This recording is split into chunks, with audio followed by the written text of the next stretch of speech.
Baba, Alhaji. Dan Yarbawa.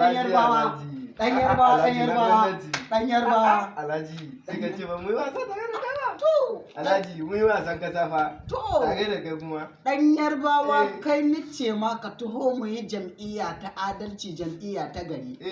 Ma'ana PDP, Allah as-sanadiyya Baba Girkau shi as-sanadiyyar da ya sami PDP. Saboda Baba Girkau na da tausayin talakawa da jama'a. Baba Girkau ya gwada ma Aminu Waziri cewa lalle shi cikakken namiji ne. Saboda ranar zaɓen ga ya faɗi tashi an ta keɓe an gwagwarmaya da shi ya kawo kujera ta.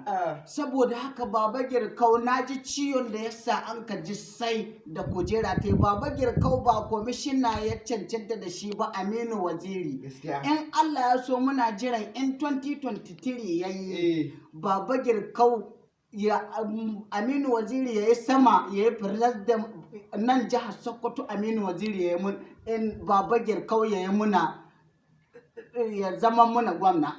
Don haka ban taɓa rika naira 10,000 ba sai gashi Baba Girkau mai tausayin jama'a ya taimaka ma guramu, ya taimaka ma samari, ya taimaka ma mutane da dama.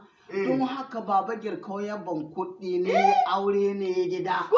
Don haka kai makanka yanzu ɗan Yarbawa. Na gani na ga alama. Tun da ka taho nan da abin ga na suna ce wani abaka da. Don haka. Alhaji. Allah as-sanadiyya Baba Girkau shi as-sanadiyya waɗanga kuɗi da kaka gani. Alhaji. Don haka bari in baka naira 2,000 ka tafi ka yi ma iyalin ka ce wane. Alhaji. Alhaji. Ni wallahi na yi wanka. Ka yi wanka? Na so mutum gaba ka yi wankan ka. Ka taho mu tafi mu ba Baba Girkau. Alhaji. Botin ɗin mu ɗan 2023 ya yi. Alhaji. Ni na yi wanka. Madalla. Na yi wanka.